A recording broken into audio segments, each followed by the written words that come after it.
Hello.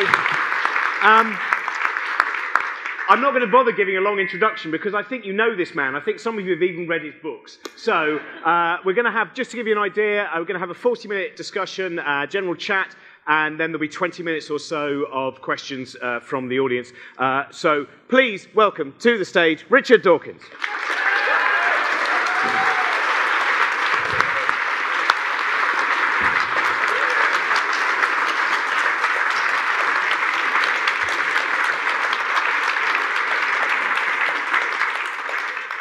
Richard, we'll start straight off with just something that Darwin talked about in Descent of Man. Has been talked about much since, the idea of the long childhood and how that gives humans such potential. And I wondered, first of all, in terms of your childhood, you've grown up to be someone who's been intrigued about the universe and the living things that we so far know within it. And I wonder how much your childhood has shaped your intrigue in the world now. In this respect, my childhood, I suppose, is a bit longer than it should have been, because I can't really claim to have been an early developer with respect to science. I kind of drifted into the science stream at school and scraped into Oxford. I was hoping to read biochemistry, and they very wisely refused to let me read biochemistry. They said, well, we can't take you to read biochemistry, we could just about take you to read zoology. And so I snapped it up, and it was entirely the right decision. But I didn't really become an enthusiastic scientist until my second year at Oxford. And so I did rather a longer childhood than perhaps I should have done. I mean, in my second year at Oxford, I suppose I really did take off in the sense of becoming really interested in the deep questions of existence.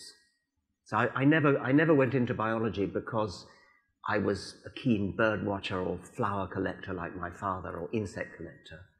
I was never much of a naturalist, and aspire to be a better naturalist now. But it was more the philosophical questions that interested me, beginning around the second year that I was an undergraduate at Oxford. So Darwin, of course, has been incredibly important in shaping your mind. I think saying the theory of evolution by natural selection, of course, such a powerful theory. And I wonder, when did you first come across Charles Darwin as a figure of science and as a man? I think my father probably introduced me to the idea of natural selection probably when I was about 14. And I didn't really get it, actually. I mean, I'm slightly shamefaced to say that now. Well, I sort of got it, but didn't think it was a big enough theory to do the job of explaining the whole of life. And it wasn't really till I was about 16 that I grasped its full import, which is colossal. And then your first major work, your first published work, Selfish Gene. How did that come about? I mean, I know there's the stories of the power cut and a man suddenly with time on his hands, and it led to an incredibly successful book. But I wonder what the story is behind this particular vision of evolution. In the 1960s and 70s, there was a vogue for popular science books written by men such as Conrad Lawrence and Robert Ardrey, which got natural selection entirely wrong. And they were enormously influential because these were hugely best-selling books. And they all fell for the great group selection fallacy. They all talked about natural selection as being favoring the species or the group. And so everything an animal did was supposed to be for the good of the species. And it was that climate that led me to want to write a popular book to refute that very common error. And I'd been lecturing about that very popular error since the mid-1960s, and then finally wrote a book about it in 1975, published in 1976. Now, a little bit earlier before we started doing this, we were talking about Bill Hamilton, and Bill Hamilton obviously was a great influence on you. He talked about this idea of looking at life from a gene's eye view. And again, I wonder if you could just tell me a little bit about the importance of when you first came across his work and how that changed your ideas. Bill Hamilton wrote a paper in 1963 in the American Naturalist in which he introduced the metaphor of a gene which he said we will endow with a modicum of intelligence and ask ourselves, what would a gene have to do in order to preserve itself, propagate itself, and go through to future generations? That's what you mean by the gene's eye view, and it's that gene's eye view that I was later to promote in The Selfish Gene. The following year, in 1964, Hamilton wrote his most famous, it's a pair of papers, a matched pair of papers, in the Journal of Theoretical Biology, in which he took that gene's eye view, but sort of in a way backtracked from it, because what he did was to work out mathematically the function, the mathematical function, which an individual organism would have to maximize in order to maximize the survival of its own genes. And the mathematical function he came up with was inclusive fitness.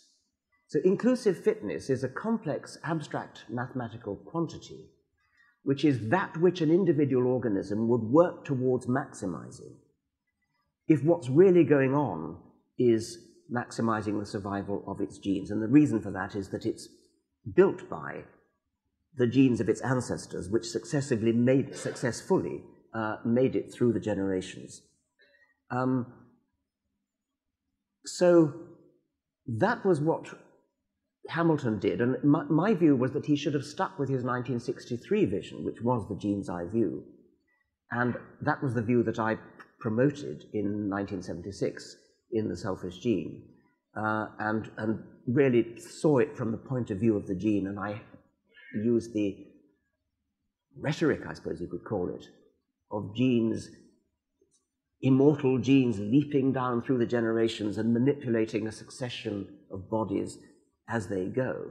So those bodies that we actually see, those individual organisms that we actually see, are what I called survival machines. They are complicated robotic artifacts, no, not artifacts, naturifacts, which behave as if they are machines for maximizing the survival of the genes inside them, not through any sort of foresight or anything like that, but simply because the genes that they have inherited have come down through an unbroken chain of successful ancestors, and where success means something very precise, namely success in passing on the genes that built them. And so that's why individual organisms appear to be so beautifully designed to survive, to reproduce, to be sexually attractive, to be good at parental care, to build nests and so on. Everything directed towards this one apparent goal of passing on the genes. Now, Selfish Gene was, there was a level of controversy in the same way that people have used Darwin to go, oh, Darwin says survival of the fittest, crush everyone if you're stronger. And the Selfish Gene, when that came out, people were going, oh, I see, so they're saying we're all selfish. I mean, this was the start of your kind of, the world of being controversial. How have you managed to try and explain to people that if they haven't read beyond the title, they may well not understand the idea?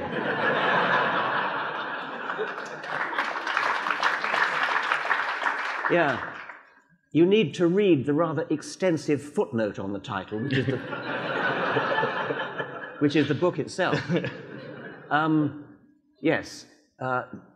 Genes are selfish. Individual organisms may or may not be selfish, depending upon whether selfishness or altruism or cooperation or generosity or whatever it might be serves the interests of the selfish genes. The reason it's called the selfish gene is that the selfish gene is the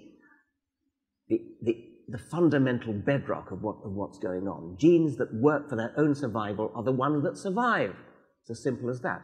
But the route by which they survive is building bodies.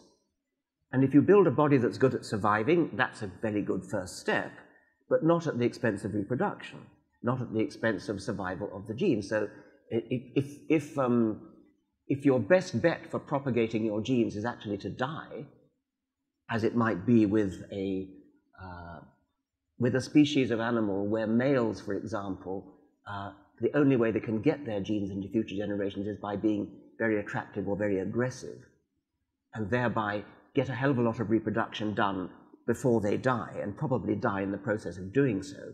That's what will be favored. On the other hand, in another species, it may be that what will be favored is living for a very long time.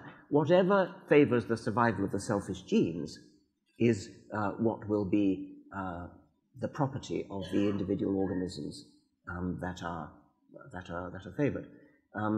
Now, people who do read the book by title only assume that what I was saying was either all individuals are selfish, which I was not. Even worse, they may assume that I was saying all individuals ought to be selfish.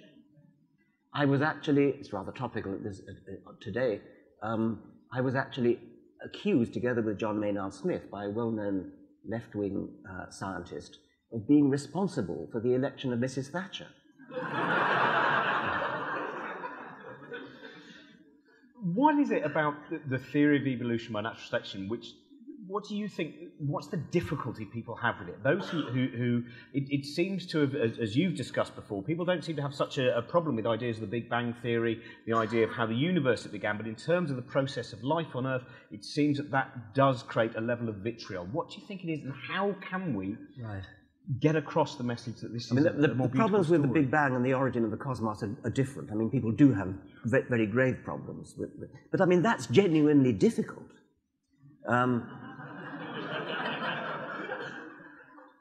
Evolution, part of the problem, I think, is the sheer time scale involved. People, you hear people say, well, I believe that evolution, when I see a monkey give birth to a human, that kind of thing.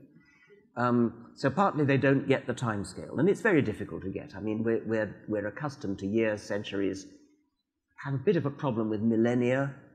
But when it comes to 1 million years, 10 million years, 100 million years, 1 billion years, we can't even begin to grasp that. So that's one problem. Another problem is that, perhaps because there's been so long for it, because natural selection is such a powerful process, the illusion of design, which has been achieved in living organisms, things like the eye, which is famous, Darwin himself dealt with the problem, things like the eye, things like the heart, things like the brain, things like the cell, indeed, they are so overwhelmingly, sledgehammeringly carrying the illusion of design that people have grave difficulty in freeing themselves from the feeling that it must be designed. And I'm often curious as to why it took so long for a Darwin and a Wallace to arrive on the scene. It took until the middle of the 19th century, 200 years later than Newton, when, to my mind, what Newton achieved required really more intellect. I mean, it was much more difficult to do what Newton did than to do what Darwin did. Why did it have to wait another 2 centuries? And I think the reason may be that the intuitive power of the idea of design is so enormous that people it didn't even cross their mind that there might be a natural explanation for something as complicated and apparently designed as an eye, or indeed a body as a whole. So if somebody of the power of Newton's intellect had set himself the task of coming up with a naturalistic explanation, or indeed Aristotle set himself to the task of coming up with a natural explanation of living things, they might have got it. But somehow it probably didn't even occur to them that it was even worth looking for a natural explanation. It just seemed so obvious that it had to be supernatural.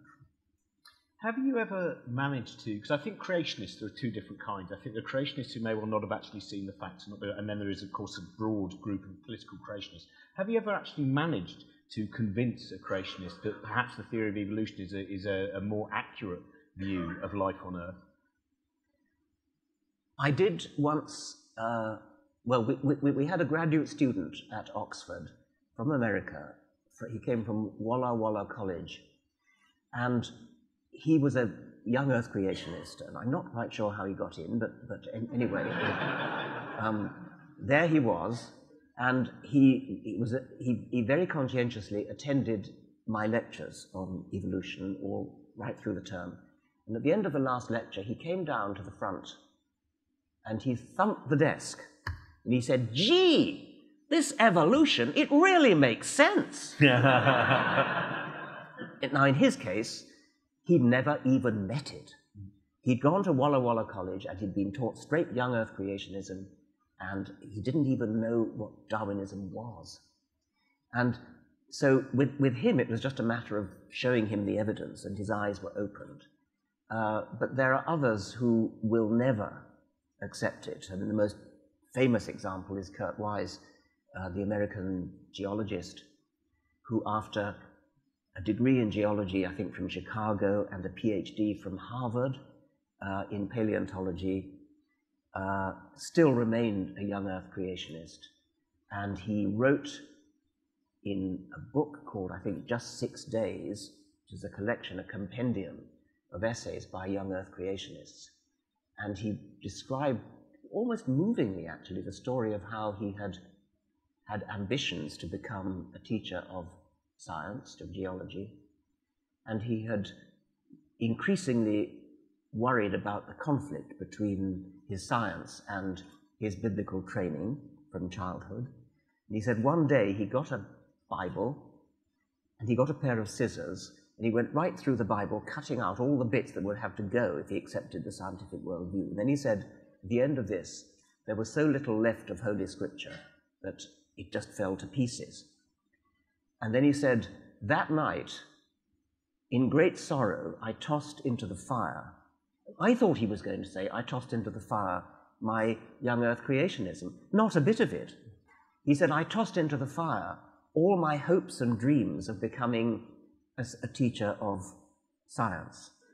He said, if all the evidence in the universe pointed to an old Earth, I would be the first to admit it, but I would still be a young Earth creationist, because that is what Holy Scripture teaches me. Now, that level of close-mindedness, having publicly admitted that he understands the evidence and even in some sense agrees with it, and yet is incapable of changing his mind, that is a testimony to the power of childhood indoctrination. It's shocking, it's grief-striking, but we have his testimony. Another example is a professor of astronomy. I was told this by the Oxford professor of astronomy, who said he has a colleague in America who is a professor of astronomy somewhere in America, and who writes learned papers in astronomical journals filled with mathematics, all making the assumption that the universe is nearly 14 billion years old, yet he privately believes the universe is only 6,000 years old. He holds down a job as a professor of astrophysics, writes papers, gets them accepted, mathematical papers, and yet privately believes that everything he writes is nonsense. How do you deal with a mind like that? How do you deal with a mind that's capable of splitting itself into two in that way? Well, I've more or less given up trying with people like that. If I have an argument with a creationist, I'm more often than not really trying to change his mind, but I'm thinking of the other people listening in. If they say there's an argument on a stage like this or on radio or something of that sort. And my target is rather more I suspect majority of people who vaguely think of themselves as religious, maybe vaguely think of themselves even as creationist, because they just haven't thought about it, haven't been interested in it. And if I can arouse their interest and show them the evidence, then it's my feeling that they'll simply see it. Well, this is what I wondered about in terms of teaching of children. And famously, you once talked about the idea of a child being just having a faith kind of put into their mind is like a form of abuse.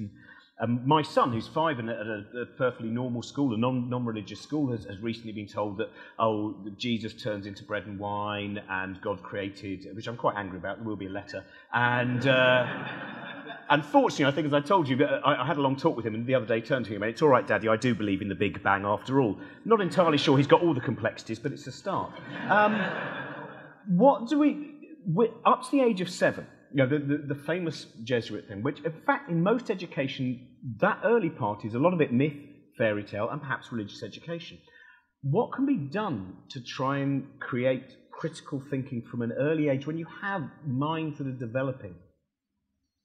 Yes. I don't think I ever actually said that teaching children religion is child abuse. I think I said teaching them about hell is child abuse, and I think I said that labelling children with the religion of their parents, as in, this is a Catholic child of 3, is child abuse. But I think we have to be very careful not to indoctrinate the other way. So we rightly accuse them of indoctrinating children.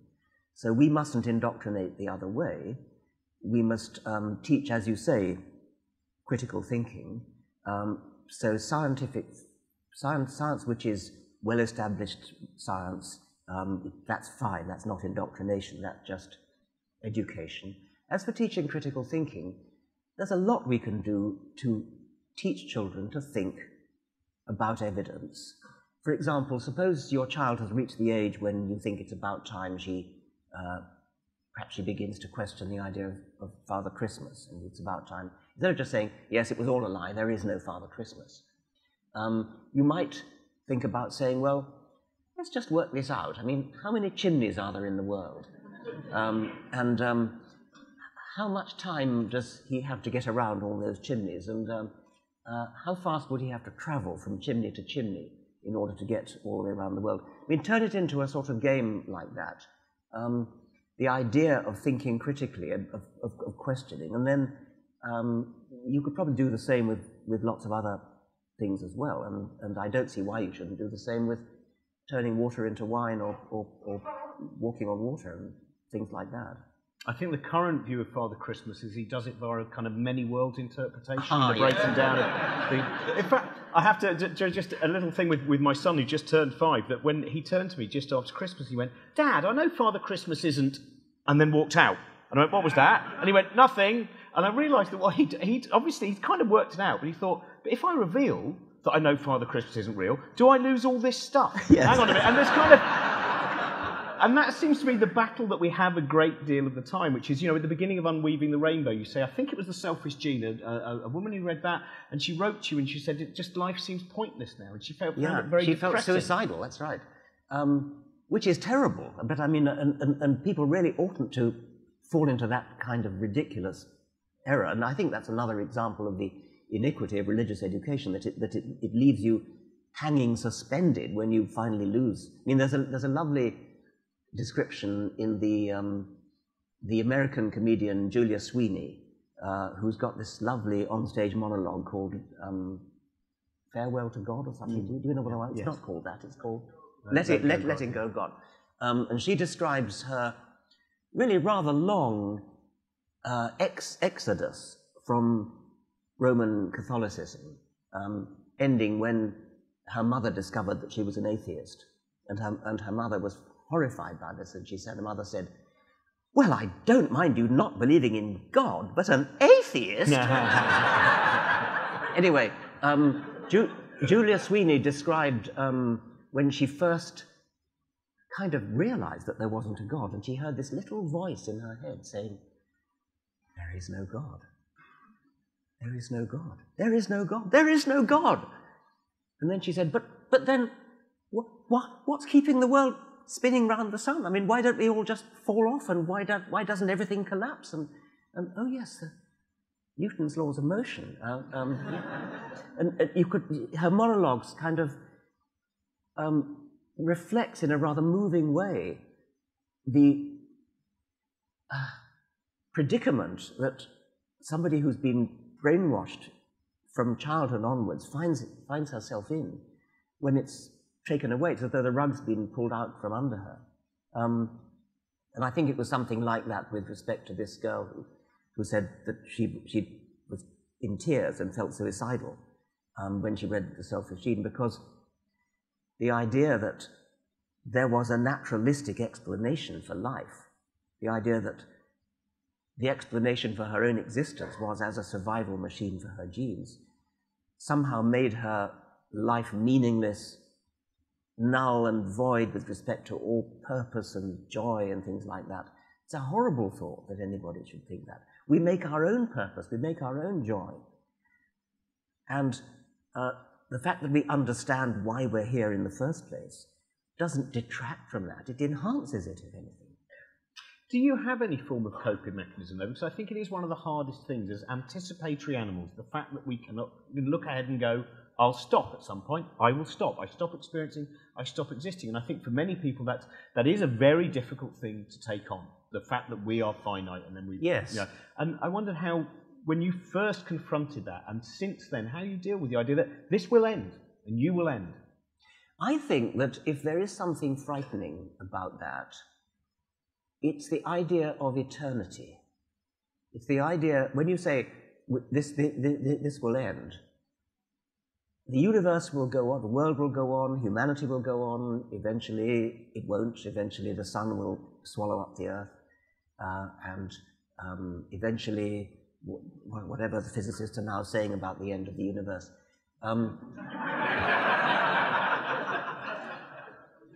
What's frightening is the idea of eternity.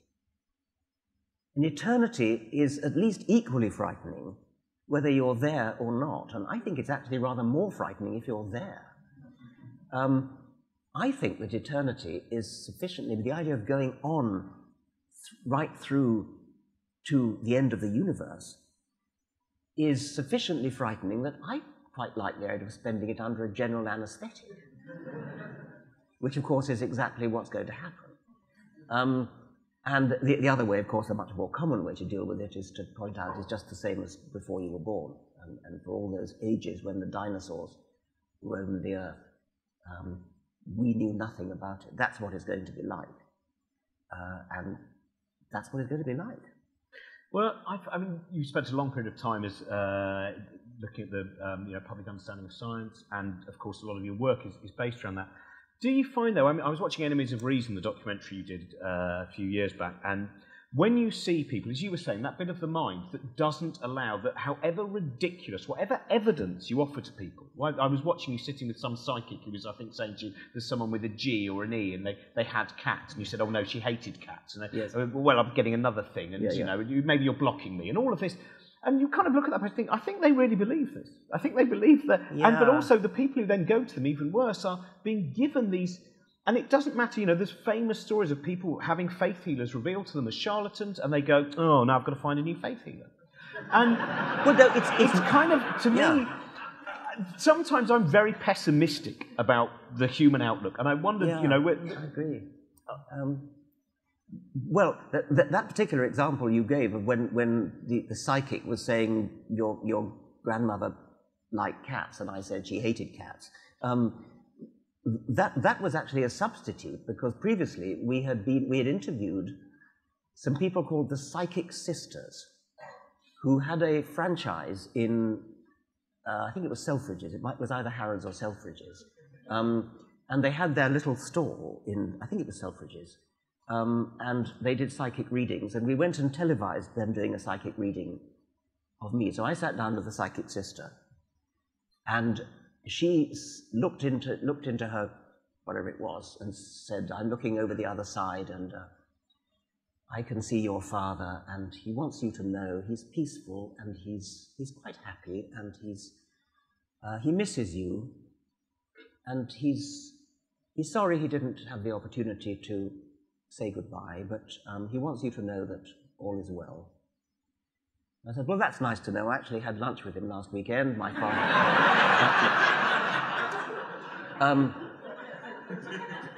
So she sort of stopped the camera, she stopped the interview, refused to sign the release form. I wasn't exactly leading her on, I was poker facing her. The way they work, as you know, the way they work is they try to guess, and they try to fish for possible indications. At the time, I was in my 60s, and it was a reasonable guess that my father was probably dead. And so she kind of began with that guess. And when I didn't immediately say, oh, actually, my father's still alive, I simply said nothing and kept a poker face. She thought, okay, well, she was able to carry on with that. She, I think, was a genuine charlatan. I think she is a genuine charlatan. Her victims clearly are not. And usually the victims of these people, victims of cold reading of that sort, are people who actually want the cold reader to succeed.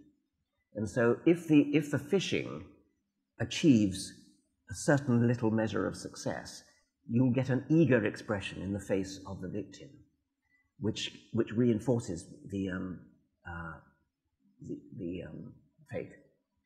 And you know what they do, and they fish sufficiently, and if they miss out on C, they say, well, maybe it wasn't him who begins with C, maybe it was, I know, and maybe it was his father. Yes, and you give us a slight sort of feeling that yes, it was his father. Okay, I've skipped a generation. It was his father, that kind of thing.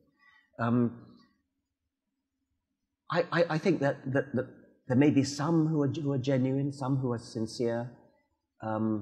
Most of them are just fakes. But what is the... I mean, I think it has got... Some of them have got a lot better because of smartphones now. When you walk in, they go on Wikipedia, so it means they've got a much better reading. But I am kind of intrigued again, though, but that block of in the human mind, where you can sometimes see people who are incredibly smart, who are very well read, and they will... But we still... And perhaps all of us, perhaps many of us in this room, have certain things, certain delusions and certain things that we believe without truly having the evidence for it. Now, that seems to me to be the biggest block in terms of human progress. That if you can offer someone as much evidence as we can accrue for an idea, and yet they can still reject it, what do we, when we look across societies and levels of civilization? Well, I don't really have an answer to that. I think that if we could improve our education so that we don't place so much emphasis on factual information, but on techniques of thinking and the pitfalls, confirmation bias, that kind of thing, the pitfalls that lie gaping for all of us, so that people are actually trained to be skeptical of their own preconceptions and their own prejudices. The scientific method has improved itself enormously over a few centuries, not that many centuries, so that science is now a fairly well-honed tool for getting rid of as much as possible of these biases. I mean, when you think about medical research, which now almost always employs, wherever possible, double-blind controlled trials, that's actually quite recent. Because with the best will in the world, a scientist can't help being biased, perhaps in favor of his pet theory. Or he may even be biased the other way. He may be so alive to the danger of the bias towards his pet theories, he's even biased against it. And the audience, the readers of his papers, cannot know one way or the other, but if it's a double-blind trial, then that automatically guards against that. But medical research has only pretty recently been employing double-blind trials. There's a lovely story, I think, told by Kendrick Frazier of when he persuaded a homeopath to submit to a double-blind trial. And the homeopathic medicine, of course, failed. And the homeopath said, "You see, that's why we don't do double-blind trials. They never work." We did actually, for that same program, Enemies of Reason, with Chris French, we did a double-blind test of water diviners. And there, I believe, they actually were sincere. We had a nice layout of buckets, an array of buckets which might or might not contain water. And some of them contain sand, some of them contain water. And each water diviner, each dowser came in with their little, whatever it was, little rod or metal bar, whatever it was. And first of all, we allowed them to know where the water was. And their little rod infallibly said, right, so you appreciate the setup. It really works. Your hazel rod, whatever it is, really works. Yes, it really works. Okay, now we cover up the buckets. And it was truly double-blind. The person who arranged the buckets was unknown to both the dowser, him or herself, of course, and to the experimenter, who was Chris French. When the arranger had arranged the buckets, with some with water and some without, The arranger then went 100 yards away behind a tree, so there was no possibility of non-verbal cues. And every single one of the dowsers failed totally. And what was rather moving was that they were devastated. One of them was almost in tears. This has never happened to me before. I've always managed to do it before. They'd never had a double-blind trial before. And it was really, as I say, quite moving to see the obvious sincerity of their despair, actually, at having failed. Is that ever a problem? That, very briefly talk about religion. That sometimes you can take on religion in quite a full-on way, and I don't know if any of you've seen some of that stuff. But it can be. And with cognitive dissonance, it seems there is a problem. We see it in lots of other issues as well. Climate change, for example, with James Dalrymple and people like that. That when you tell someone they're wrong, this incredible trick happens where people believe even more that they are right. And we see it in the newspapers all the time. Doesn't matter how many times. No, that's entirely wrong. Well, that shows how right I am. Everyone thinks I'm wrong. I must be a prophet. And do you think that maybe in some of the techniques of approaching religion that we may need to rethink some of the ways of trying to woo people away to some of the more fundamental ideas? This is a perennial debate among me and my colleagues. How to, whether to be full on, as you say, or whether to be, whether to seduce, whether to sort of go out of your way to reach out to them. And I think actually both methods work with different people. So I think the good cop, bad cop double act can sometimes work quite well. It's commonly said, if you tell somebody you're an idiot for believing so, they'll bristle so much that they'll go on believing it even more. And that probably is true of some people. I don't think it's true of everybody. For me, for example, just one anecdote, it's just an anecdote about me, but it's powerful for me. When I was an undergraduate, I read The Phenomenon of Man by Father Pierre Teilhard de Chardin. And I was captivated by this book and thought it was wonderful. And I think probably imitated his obscurantist style in some of my essays briefly. And then I read Peter Medawar review of the book, which is surely got to be the greatest negative book review of all time. If you haven't read it, read it. It's just wonderful. Peter Medawar, P.B. Medawar, on The Phenomenon of Man. It's in all the collections of his essays, like The Art of the Soluble and Pluto's Republic. I read this book review, which was in effect telling me as an undergraduate, you're an idiot to have been fooled by Teilhard de Chardin. And I said to myself, yes, I'm an idiot. I was fooled by this obscurantist, pretentious rubbish. And I'll know better next time. Well, it worked on me. The full-on approach worked on me. It's possible that for other people, they would have, as you say, bridled so much that they would have been driven further into the arms of pretentious obscurantism. So I think maybe good cop works with some people, bad cop works with others. In terms of, I end up doing quite a few events with what I would call kind of liberally religious people, Reformed Judaism, Quakers and Unitarians and Anglicans. And I wonder whether we need to find more common ground, whether you think there is, amongst a lot of the liberally religious people in the United Kingdom, that there are actual common goals in terms of lessening the divide between the rich and the poor and finding a better world for people, that maybe sometimes there does seem to be this division, this harsh division. I know some atheists now who will actually say, well, I know that I'm smarter than anyone who's religious. And yet I know quite a few people who are incredibly well-read, Anglicans and Unitarians, who just have this image. In fact, most religious people seem to have more doubt than I do in terms of a lot of their ideas.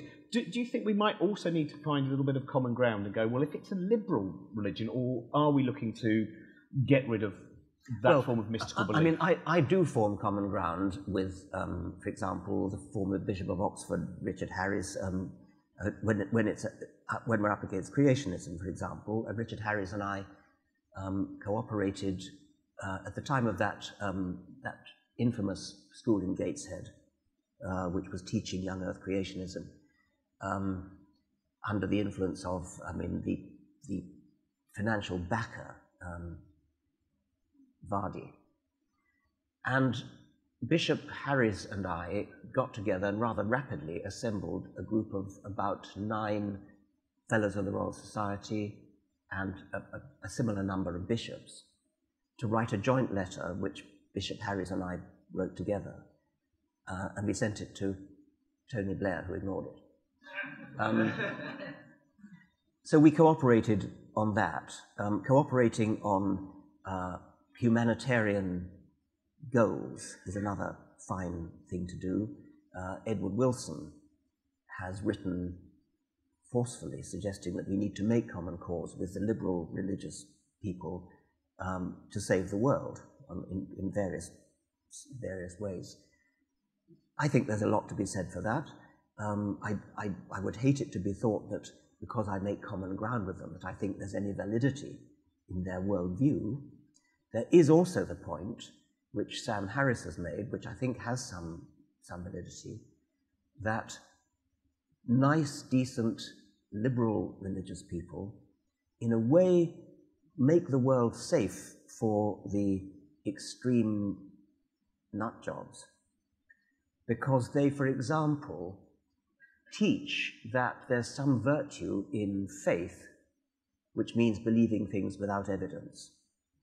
And if you're brought up to believe that faith is a virtue, that doubting Thomas, of all the 12 apostles, the one who actually wanted evidence that Jesus was alive, that somehow doubting Thomas was less worthy of our admiration than the other apostles, then you are vulnerable to becoming an extremist who takes faith so seriously that he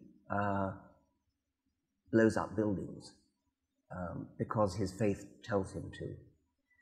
And I suspect that some of the blame for that may lie at the door of these nice, decent, liberal people who've taught children that faith is a virtue, rather than teaching children that criticism, that thinking for yourself, asking questions, looking for evidence is a virtue. So I have mixed feelings about making common cause with liberal, middle-of-the-road religious people. Yes, I think it's quite interesting, the idea of the slippery slope, though I quite often see the slippery slope actually going the other way, yes, and towards a liberalism, but it's not about me. I mean, again, I'm intrigued. If we conceive of a world without religion, is the possibility that the human species then would be able to avoid dogma? I mean, that's the one thing that currently the main dogma which allows some terrible fundamentalist actions to occur and be used also as an alibi for hideous actions. The umbrella is religion. Now, should religions disappear, if we conceive of that, can we then conceive of a species where every individual is free thinking, critical thinking? I mean, religious dogma is not the only pernicious and hateful dogma. Nazism, fascism, Stalinism, these are dogmas. They're not religious dogmas. Well, depends how you define religion, but they're not, at least in the case of Stalinism, it's not supernatural religious dogma. It is dogma, and it has it reinforces itself in similar ways. That followers of Stalin would say things like, the end justifies the means, and it's in the interests of the party, it's in the interests of the future of the proletariat, and some blood must be spilled. In Stalin's case, a heck of a lot of blood was spilled.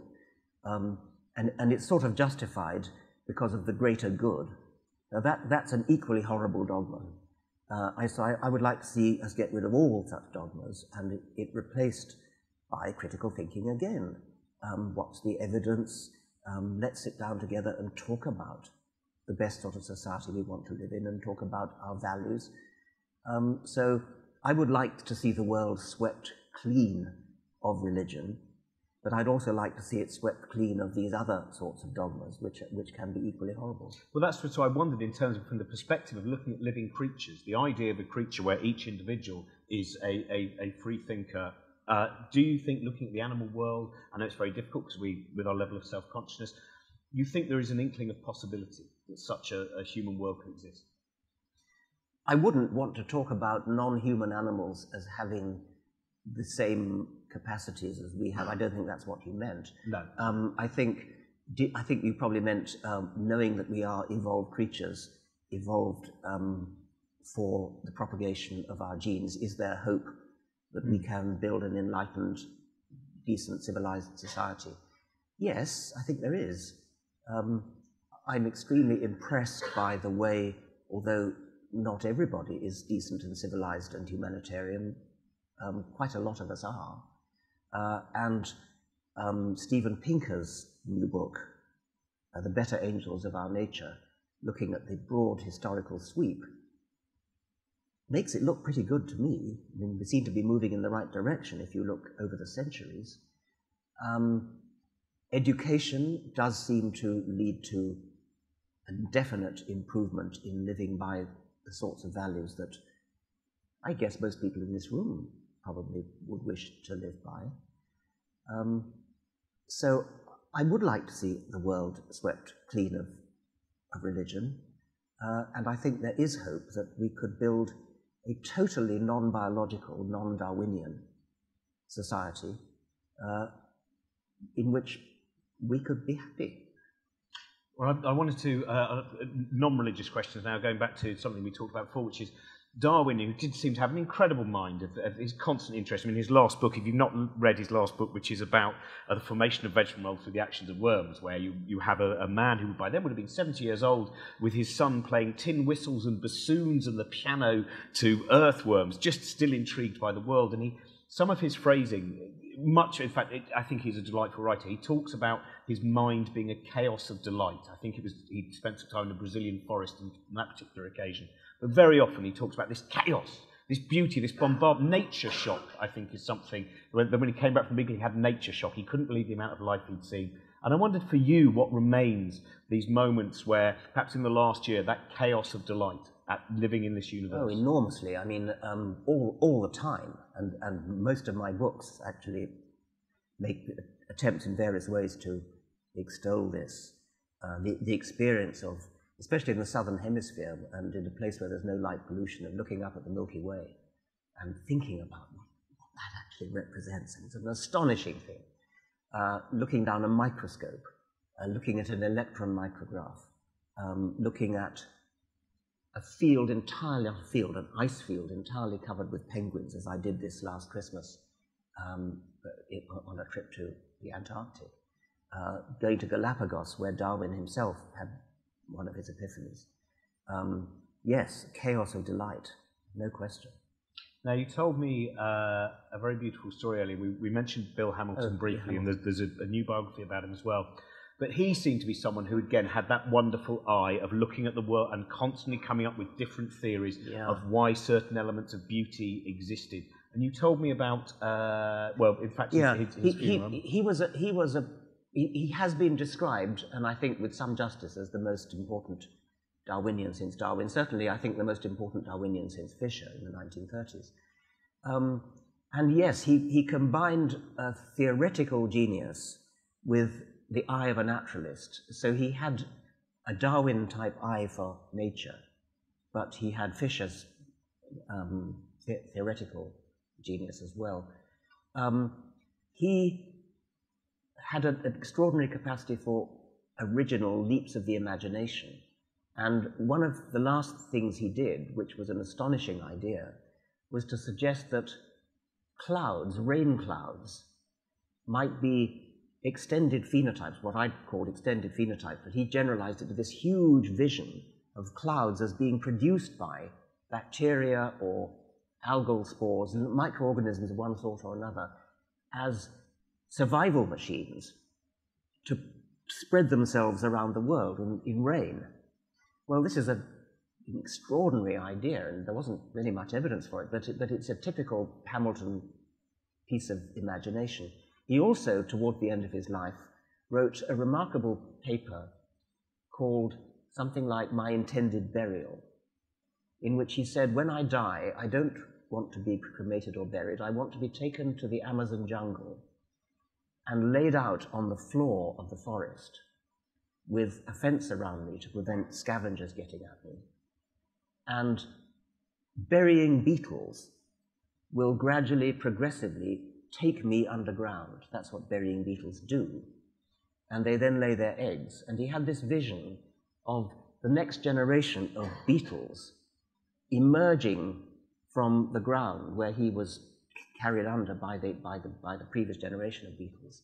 And he had this vision of a cloud of iridescent blue wings fluttering up from his buried body, carrying him up in this cloud of iridescent blue into the canopy and then spreading throughout the canopy of the Brazilian forest. When he did die, this never happened. He is in fact buried on the edge of Whigham Wood, which is a kind of shrine of biological research near Oxford. And when the grave was still open, his great woman friend, Louisa Bozzi, knelt down and spoke very quietly into the open grave. And she said, "Bill, we couldn't carry out your wishes. Your body is not laid out in the Amazon forest. It's here on the edge of Whigham Wood. But there will come a time when the bacteria and the spore, the algal spores and the fungal spores, will carry you up into the clouds, and you'll be blown around the world in the jet stream and eventually rain down into the forest of your beloved Amazon." That's a beautiful story, and I think we'll stop the interview there, and we'll because I'm not sure what time it is now, so we do need to take some questions from the audience. So if you just pop your hand up, Richard Dawkins, if you can.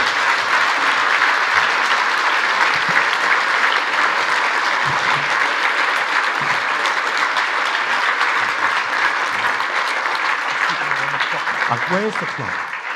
I can't see. Oh yeah, there's the clock. Yeah. We've got 5 minutes. Oh, I'm sorry. Right, who's got a question? Would anyone like to ask a question? You've covered everything. Amazing. Can we have the lights? I can't see if if we have the lights up a little bit. If anyone would like to come forward to ask a question. There we are.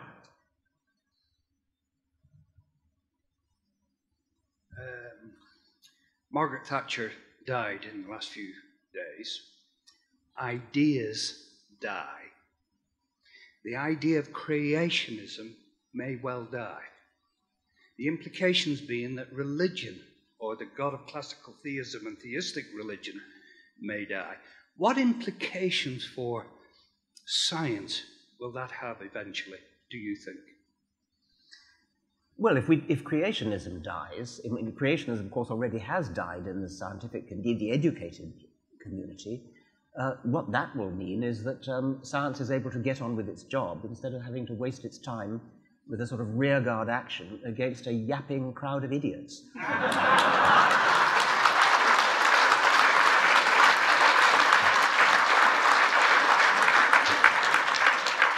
I love seeing your gentler side.